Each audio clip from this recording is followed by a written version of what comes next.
Salut à tous et bienvenue dans cette vidéo achat dédiée à la musique de film. Donc là pas mal de petites choses, donc entre les craquages, les nouvelles sorties, etc. Il y a quand même de quoi faire.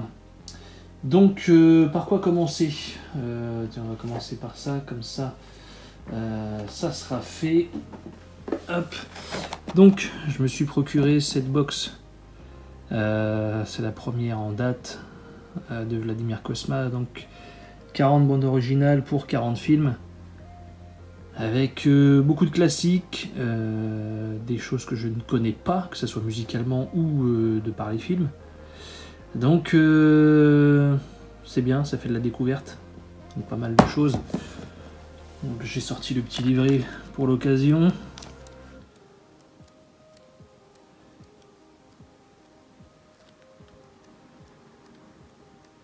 Donc j'ai l'intention d'en acheter encore deux autres. Il y a deux autres qui m'intéressent. La dernière sortie, pour le coup, je connais rien du tout. Vu le prix, même la curiosité, voilà quoi. Au moins les autres, je sais à peu près ce qu'il y a, donc c'est plus facilement craquable. Oh bah ça par hasard. Donc cette deuxième box que je vous présente de Vladimir Cosma, donc inédit et rareté. Encore une fois de très bonnes choses, des choses que je ne connais pas, des choses à découvrir. Voilà. Donc à l'intérieur ça se présente comme ça. Vous avez parfois 2 voire 3 BO sur le même CD. Du gros classique. Donc à posséder obligatoirement. Le vinyle d'Halloween 4. Donc musique d'Alan Howarth. Encore une fois, je l'ai pris pour le visuel parce que je dois faire partie des rares personnes qui aiment bien ce masque qui, pour le coup, est hideux. Hein. Mais je sais pas, c'est encore une fois dû au fait que j'ai beaucoup saigné le film. J'ai une affection pour ce masque bien pourri. Mais bon, voilà. Donc...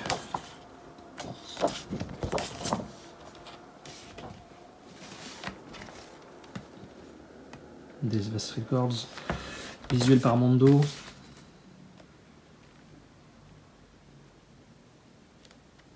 Voilà. Le vinyle, je crois qu'il est orange. Je vais pas le sortir parce que c'est relou, mais voilà. Un de plus. Lucio Fulci's Gates of Hell Trilogy. Donc petite box qui regroupe 3 films. Donc Paora, c'est Frayeur, El Dia c'est l'au-delà, et Que la Villa Canto al Cimitero, La maison près du cimetière. Je sais que vous kiffez mon accent italien. Donc c'est présenté comme ça. Je suis pas super fan parce que quand tu l'ouvres, forcément il est à l'envers, donc faut faire très attention. Donc Frayeur, excellente, vraiment excellente. L'au-delà, pour le coup, c'est la meilleure des 3. Mais bon, celle-là est très bien aussi. Hein. Et la moins bonne, mais qui n'est pas nulle finalement, La maison près du cimetière. Voilà, avec un livret dedans, un livret plutôt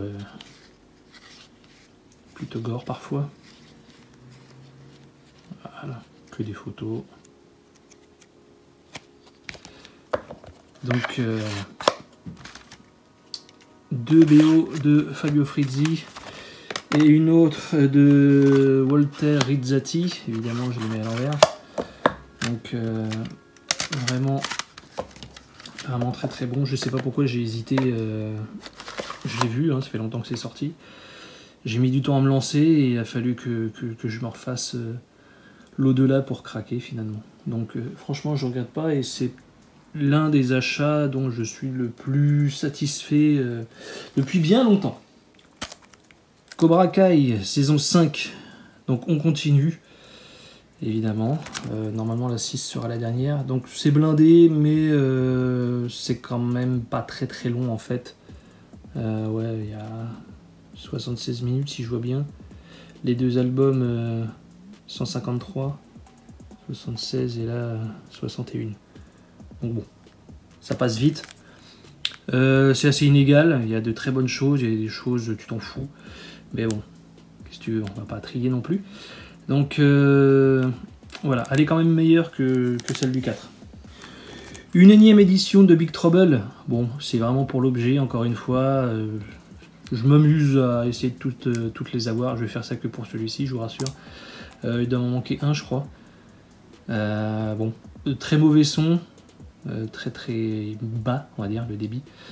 Et voilà. Puis en plus, il n'y a quasiment rien dedans. Donc, encore une fois, c'est vraiment pour l'objet, c'est même pas pour l'écouter. Je l'ai mis dans la platine pour lire, quoi, pour voir ce que ça donnait. Mais ouais, on est très loin de ce qu'on fait aujourd'hui. Le jeu de la mort, donc de John Barry. BO que je cherchais, oui, depuis bien longtemps. Dans cette version-là, dans cette version française, parce que elle a quand même plus de gueule que l'autre, je trouve, même si ça reste un digipack et c'est relou. Mais voilà, bien content de l'avoir chopé à un très bon prix en plus, parce que mine de rien, des fois je vois des prix qui pop, c'est abusé. Mais bon, ouais, les digipacks, le problème c'est que quand les gens n'en prennent pas soin, il y a de l'usure. C'est chiant, mais bon, moi ça sera protégé maintenant et ça bougera plus. Autre digipack, autre BO.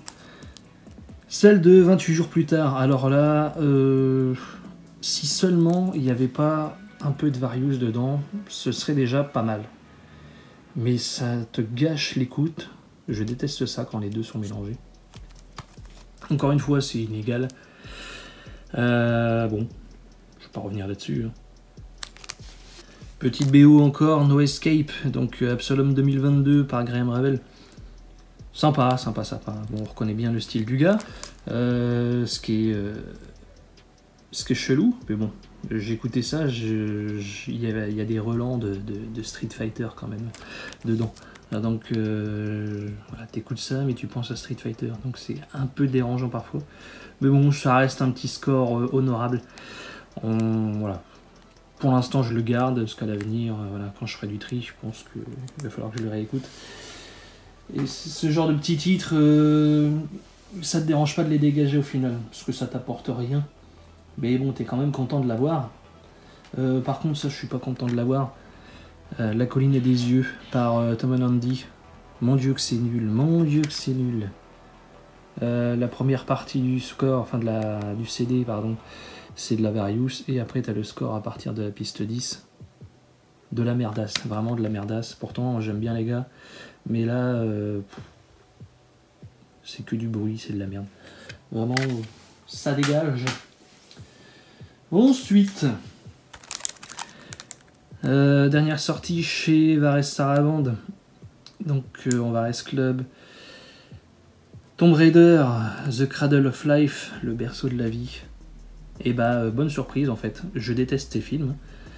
Mais cette BO par Silvestri est plutôt très très divertissante.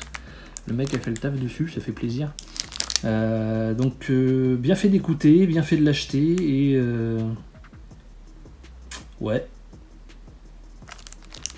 Ça me fait penser à un format que je devais faire, genre film de merde mais très bonne BO, tu vois. Mais bon, après qui ça va intéresser, je ne sais pas. Mais celui-ci en fait clairement partie. Denver, le dernier dinosaure de chez Télé 80. Alors là, cette BO, je sais pas combien de temps elle dure. Tu retires les génériques, parce que moi, les enchaînements de génériques comme ça à la fin, je m'en fous. Ça doit durer une demi-heure à tout péter, je sais pas, mais même pas, je suis sûr, même pas. C'est ultra court, vraiment. Mais ça reste sympa. Ça reste sympa. Même si il y a des variations du thème principal, enfin du générique. Répétitive. Ouais, ça reste cool pour un petit CD, allez, t'achètes ça 10 balles, c'est bien quoi. Ça suffit amplement. Lady Hawk, alors j'avais plus du tout de souvenirs, je me suis dit allez vas-y on se fait plaisir, on va acheter ça. Ouais, si tu te retires les images du film, ça passe en fait, de toute façon ce film je l'aime pas, je l'ai vu une fois. Voilà, le score dans le film ça passe absolument pas, c'est chelou. Mais en dehors ça va. ça glisse, on va dire. Ça va être très, très disco, un peu électro. Voilà. Donc par Andrew Powell, de CD, quand même balèze. Bon après là, voilà quoi. Mais bon. J'ai pas écouté le CD2 encore. Doom. Donc j'ai racheté le 4K il y a pas longtemps. Et puis en voyant le film, je me suis dit c'est quand même pas mal en fait, niveau musical. C'est assez respectueux du son qu'on peut entendre dans les jeux. Un peu hard rock. Donc ça défouraille pas mal, c'est cool. Ça c'est pareil, j'ai pas dû payer ça cher, j'ai dû payer ça 5 balles. Donc sympa. Hollow Man de Jerry Goldsmith, donc le score dans son intégralité sorti chez Intrada.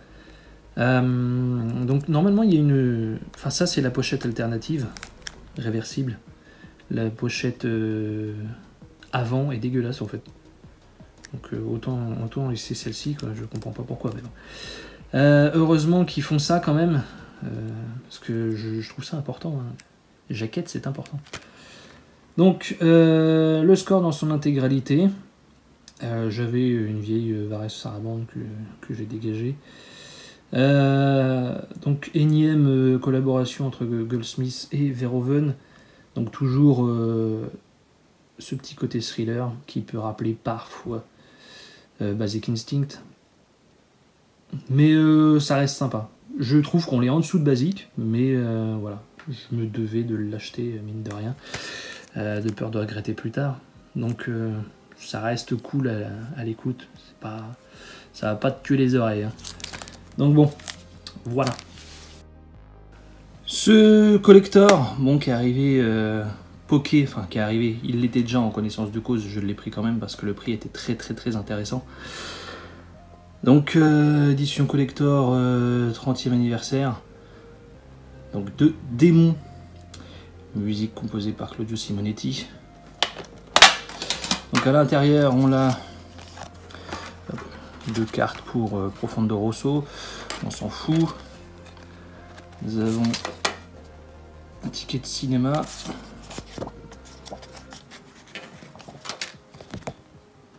Une carte transparente.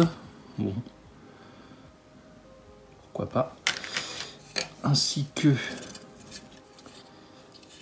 un badge,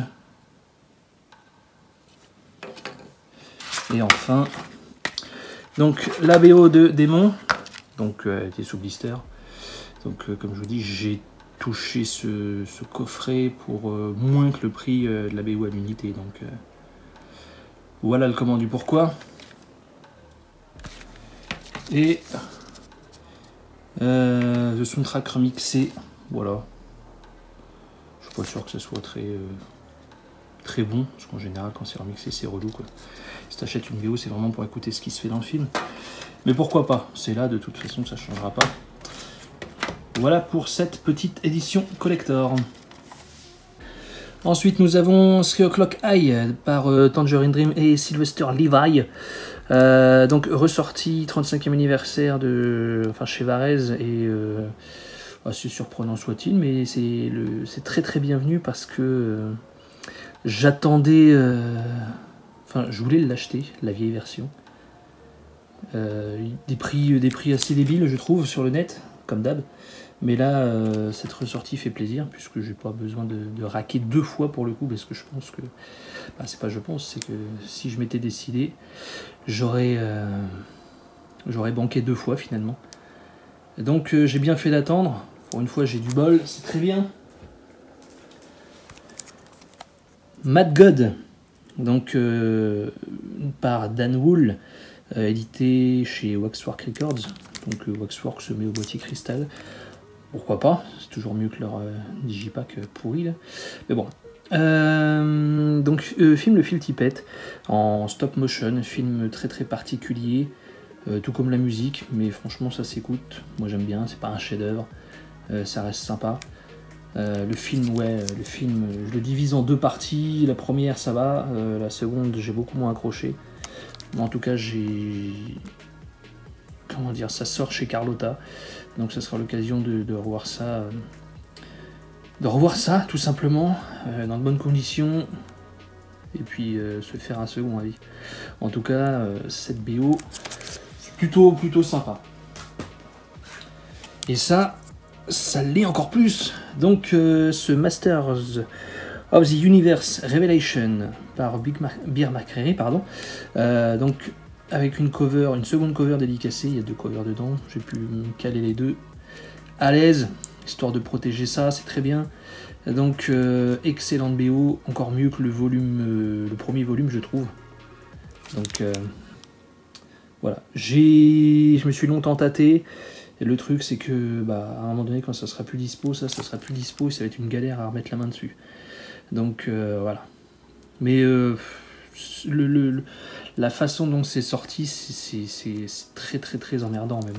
Heureusement qu'on a certaines boutiques en France qui font que ils arrivent à en avoir quelques-unes, mais bon, là c'est sorti uniquement sur le label de McCreary, si je me souviens bien. Enfin bon, ça reste une putain de BO.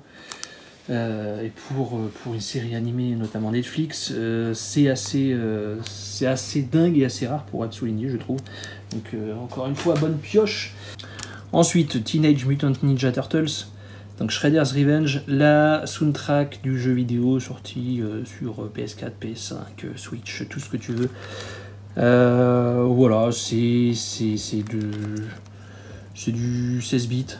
Bon, ça s'écoute bien. Malheureusement, c'est gâché par certaines chansons chantées.